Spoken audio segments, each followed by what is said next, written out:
नमस्ते बच्चों। आज की व्याकरण की कक्षा में जो हम पढ़ने वाले हैं उसका नाम है लिंग। तो चलिए सबसे पहले देखते हैं लिंग क्या है। लिंग शब्द का अर्थ है चिन्ह या पहचान। शब्द के जिस रूप से पता चले कि वह पुरुष जाति का है या स्त्री जाति का, उसे लिंग कहते हैं। यानी जिस शब्द से हमें पढ़कर यह पता चले कि वह शब्द किसके बारे में कहा जा रहा है, स्त्री के बारे में या पुरुष के बारे में, तो उस शब्द को लिंग कहते हैं। अब बच्चों, लिंग के कितने भेद होते हैं, कितने तरह के लिंग होते हैं? तो लिंग मुख्यतः दो प्रकार के होते हैं, पुल्लिंग और स्त्रीलिंग। शब्द के जिस रूप से पुरुष जाति का बोध हो उसे पुल्लिंग कहते हैं, और शब्द के जिस रूप से स्त्री जाति का बोध हो उसे स्त्रीलिंग कहते हैं। अगर हम कहें नवीन, तो ये नाम सुनकर हमें किसका बोध होता है कि ये किसी लड़के का नाम है। और अगर हम कहें पिंकी, तो इस शब्द को सुनकर हमें क्या पता चलता है कि ये किसी लड़की का नाम है। तो शब्द के जिस रूप से हमें उसकी जाति का बोध होता है कि वो लड़की है या लड़का है, यानी पुरुष है या स्त्री है, उसे पुल्लिंग और स्त्रीलिंग कहते हैं। अब बच्चों, हम देखते हैं सदैव पुल्लिंग में प्रयुक्त होने वाले शब्द। कुछ शब्द ऐसे हैं जो हमेशा पुल्लिंग में प्रयुक्त होते हैं, जैसे प्राणीवाचक शब्दों में पुरुष जाति के बोधक। जितने भी प्राणी हैं, जीव जंतु हैं, उसमें जो शब्द पुरुष जाति के लिए बने हैं वो हमेशा पुल्लिंग में ही प्रयुक्त होते हैं, जैसे आदमी, युवक, वृद्ध। देशों के नाम हमेशा पुल्लिंग में होते हैं। भारत, रूस, जापान। अगर लड़की भी है तो वह यह नहीं कहती है कि मेरी भारत, वह भी कहती है मेरा भारत। पर्वतों के नाम जैसे हिमालय, नीलगिरी, ये हमेशा पुल्लिंग में होते हैं। वृक्षों के नाम जैसे अशोक, आम, केला, ये सारे किसमें आते हैं? पुल्लिंग में आते हैं। जलीय यानी जल वाले, और स्थलीय यानी स्थल वाले, जमीन वाले जो भी हैं, उनका नाम हमेशा पुल्लिंग में होता है। जैसे स्थलीय में देश, प्रांत, ये सब स्थलीय हैं, ये हमेशा पुल्लिंग में प्रयुक्त होता है। हमारा देश, हमारी देश नहीं कहता है कोई। हिंद महासागर ये क्या है? जलीय है। तो हिंद महासागर, प्रशांत महासागर, अरब सागर, ये सारे पुल्लिंग में प्रयुक्त होते हैं। ग्रहों यानी प्लैनेट्स के नाम, ग्रहों के नाम जैसे राहु, केतु, शुक्र, ये हमेशा पुल्लिंग में प्रयुक्त होते हैं। समय, दिन एवं मास के नाम भी हमेशा पुल्लिंग में होते हैं। समय मतलब कितने घंटे हुए हैं, 12 बज गया है, बज गई है नहीं बोलते हैं। दिन यानी कौन सा दिन है, सोमवार, मंगलवार। मास यानी महीना, जैसे अप्रैल, जून, ये सारे हमेशा पुल्लिंग शब्द में प्रयुक्त होते हैं। बच्चों, आपको ये याद रखने होंगे कि कौन कौन से शब्द ऐसे हैं जो हमेशा पुल्लिंग में प्रयुक्त होते हैं। अनाजों के नाम, अनाजों यानी ग्रेन्स, अनाजों के नाम हमेशा पुल्लिंग में होते हैं, जैसे गेहूं, जौ, चना, चावल इत्यादि। रत्नों और धातुओं के नाम, रत्नों यानी ज्वेल्स, धातुओं यानी मेटल्स, तो रत्नों और धातुओं के नाम भी हमेशा पुल्लिंग होते हैं, जैसे सोना, पीतल, तांबा। द्रव्य पदार्थों के नाम, द्रव्य होता है लिक्विड, तो द्रव्य पदार्थों के नाम भी पुल्लिंग होते हैं, जैसे पानी, दूध, शरबत। शरीर के अवयवों के नाम, अवयव यानी शरीर के जो अंग हैं, हिस्से हैं, वो भी पुल्लिंग में प्रयुक्त होते हैं, जैसे मन, बाल, हाथ। वर्णमाला के अक्षर, वर्णमाला स्वर व्यंजन, आपने जब हिंदी की प्रथम कक्षा की थी, कक्षा 1 में या कक्षा 2 में, तो आपने सबसे पहले यही सीखा था। तो वर्णमाला के जितने अक्षर हैं वो हमेशा पुल्लिंग में प्रयुक्त होते हैं, जैसे अ आ उ ए ओ औ। ठीक है। तो समूहवाची यानी जो दल में आते हैं, समूह में आते हैं, ग्रुप में आते हैं, समूहवाची शब्द भी पुल्लिंग में प्रयुक्त होते हैं, जैसे दल, परिवार, समूह। मोटी भद्दी मतलब अच्छी नहीं दिखती है, जो भद्दी और भारी भरकम वस्तुएं भी पुल्लिंग ही होती हैं, जैसे लक्कड़, रस्सा, गड्ढा। ना, आप, आपा, त्व, पन, प्रत्यय क्या होता है? जो शब्दों के पीछे लगते हैं। तो ये जो जो शब्द इन सब से समाप्त होते हैं, अंत होते हैं, वो हमेशा पुल्लिंग होता है। जैसे रोना में न, बहाव में आव, बुढ़ापा में आपा, महत्व में त्व, बचपन में पन। तो ऐसे इन सारे प्रत्ययों से जो समाप्त होने वाले शब्द हैं वो हमेशा पुल्लिंग में आते हैं। बच्चों, आप लोगों ने अभी तक पढ़ा कि जो हमेशा सदैव पुल्लिंग में आते हैं ऐसे शब्द, लेकिन ये बात ध्यान रखनी होगी कि कुछ पुल्लिंग के ऐसे ही शब्द जो हमने अभी पढ़ा था कि हमेशा पुल्लिंग होते हैं, उसमें कुछ अपवाद होते हैं, कुछ एक्सेप्शंस होते हैं। जैसे देश हमने हमेशा कहा था, अभी पढ़ा था कि देश पुल्लिंग में होता है, भारत, जापान, लेकिन इसका अपवाद है लंका। लंका एकमात्र देश ऐसा है जो स्त्रीलिंग में प्रयुक्त होती है। तारीख एवं तिथियों के नाम, इससे पहले आपने पढ़ा था समय, दिन और महीना, लेकिन वो हमेशा पुल्लिंग में होते हैं, लेकिन तारीख जो होती है और तिथियां जो होती हैं वो हमेशा स्त्रीलिंग होती है। जैसे पहली तारीख, दूसरी तारीख, अंतिम तारीख, ठीक है, और तिथियों में पूर्णिमा, ठीक है, ये सारे स्त्रीलिंग में प्रयुक्त होती हैं। अनाज आपने पढ़ा था बेटा, सदैव पुल्लिंग में होते हैं, लेकिन अनाज के कुछ अनाज हैं जो स्त्रीलिंग कहलाते हैं, जैसे मकई, ज्वार, जई।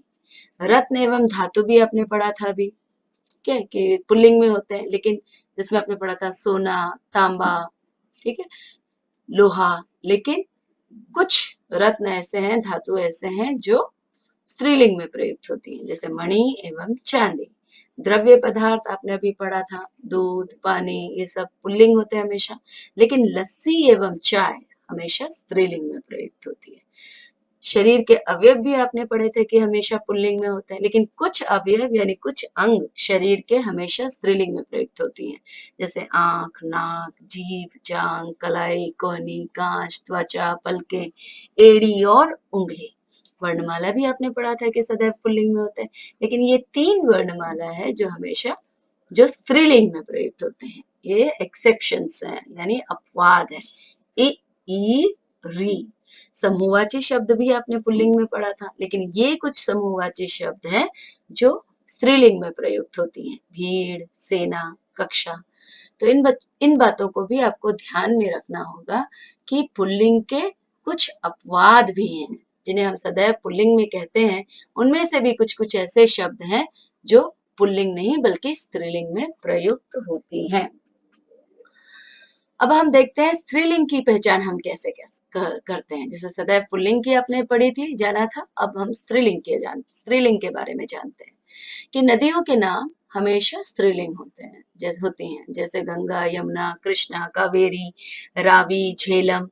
नक्षत्रों के नाम, स्टार्स, उनके नाम भी हमेशा स्त्रीलिंग में होती हैं, रोहिणी, अश्विनी। तिथियों के नाम अपवाद में ही आपने पढ़ा था, जैसे कि स्त्री तिथियों के नाम जो होते हैं वो स्त्रीलिंग में होते हैं, जैसे पूर्णिमा आपने पढ़ा था, प्रतिपदा, अमावस्या, पंचमी, द्वितीया। ये अक्सर हम पूजा पाठ के संदर्भ में इनका प्रयोग करते हैं। भाषाओं के नाम हमेशा स्त्रीलिंग में होते हैं, हिंदी, अंग्रेजी, पंजाबी, तमिल, ठीक है। लिपियों के नाम, जिसमें भाषा लिखी जाती है, जैसे हिंदी देवनागरी में लिखी जाती है, पंजाबी जो है गुरुमुखी में लिखी जाती है, अंग्रेजी जो है रोमन में लिखी जाती है। तो लिपियों के नाम हमेशा स्त्रीलिंग होते हैं। झीलों के नाम, झील यानी लेक, तो लेक्स जो होते हैं, झीलों के नाम हमेशा स्त्रीलिंग में होती है। डल झील, नैनीताल झील। जैसे आपने पुल्लिंग में कुछ प्रत्यय पढ़े थे बेटा, ऐसे ही स्त्रीलिंग में भी कुछ प्रत्यय हैं, यानी इन सारे शब्दों से अंत होने वाले, इन सारे प्रत्ययों से अंत होने वाले शब्द स्त्रीलिंग में आते हैं, जैसे आवट, गिरावट, आई, मिठाई, इया, गुड़िया, आहट, घबराहट, ता, सुंदरता, नी, छलनी। इसी तरह इन सारे प्रत्ययों से समाप्त होने वाले जो शब्द होते हैं वो स्त्रीलिंग में आते हैं। अब संस्कृत के अकारांत शब्द, अकारांत यानी अ से समाप्त होने वाले शब्द, लेकिन संस्कृत के, जैसे छात्रा, आ से समाप्त हुआ है, सुता, ये सुता का अर्थ होता है बेटी, तो सुता आ से, प्रिया आ से, घृणा आ से, माला आ से, ये सारे शब्द संस्कृत के हैं और आ से समाप्त हो रहे हैं, तो ये सारे शब्द स्त्रीलिंग के अंतर्गत आते हैं। अरबी फारसी के जो त, श, आ, हा से अंत होने वाले शब्द भी स्त्रीलिंग में ही आते हैं। जैसे त से दौलत, अ से दुआ, श से तालाश, राह से हा से अंत हो रहे हैं। तो ये सारे शब्द अरबी फारसी के हैं और ये हमेशा स्त्रीलिंग में होते हैं। अब कुछ नियम देख लेते हैं बच्चों, पुल्लिंग और स्त्रीलिंग बनाने के कुछ नियम हैं। जैसे अगर पुल्लिंग में अ है तो अगर उसे स्त्रीलिंग बनाना है तो हम आ लगा सकते हैं। जैसे आचार्य, य में अ आ रहा है, य तो उसको आचार्य स्त्रीलिंग बन गई। इसी तरह अ को ई बड़ी दीर्घी, हिरन है, अ आया है, न में न अ, उसको ई लगा दी तो हिरनी स्त्रीलिंग बन गई हिरनी। अगर दीर्घ आ है यानी आ रस्सा तो उसको दीर्घ ई अगर हम कर देंगे तो वो स्त्रीलिंग बन जाएगी रस्सी। जैसे आ है दीर्घ आ तो उसे हम इया लगा दें तो वो स्त्रीलिंग में बदल जाती है। जैसे लोटा, लुटिया, व्यवसाय सूचक शब्दों के अंत में इन जोड़कर भी हम उसे स्त्रीलिंग बना सकते हैं। यानी व्यवसाय सूचक शब्द कौन से हैं? जो उनके काम से हमने उनको नाम दे दिया है, यानी वो एक तरह से जातिवाचक संज्ञा भी कहलाएंगे। जैसे माली जो बगीचे का काम करता है तो इन जोड़ दीजिए, मालिन स्त्रीलिंग बन गया। कुछ जातिवाचक संज्ञा के अंत में अगर हम आइन लगाएंगे तो वह स्त्रीलिंग में बदल जाती है। जैसे पंडित जातिवाचक संज्ञा है, पंडिताइन आइन लगा दिया तो वो स्त्रीलिंग में बदल गई। और अगर हम किसी भी पुल्लिंग शब्द को किसी भी नहीं, कुछ पुल्लिंग शब्द को अगर हम अंत में नी जोड़ दें तो वह स्त्रीलिंग में बदल जाती है। जैसे सिंह, सिंहनी। अंत में अगर आनी जोड़ दें पुल्लिंग शब्द में तो भी स्त्रीलिंग बन जाती हैं। कुछ शब्द ऐसे हैं जैसे सेठ, सेठानी, आनी। इसी तरह कुछ पुल्लिंग शब्द के अंत में अगर दीर्घ ई हो तो हम उसे इनी कर दें, इनी जोड़ दें तो वह भी स्त्रीलिंग में बदल जाती हैं। जैसे हाथी दीर्घी, हथिनी इनी स्त्रीलिंग।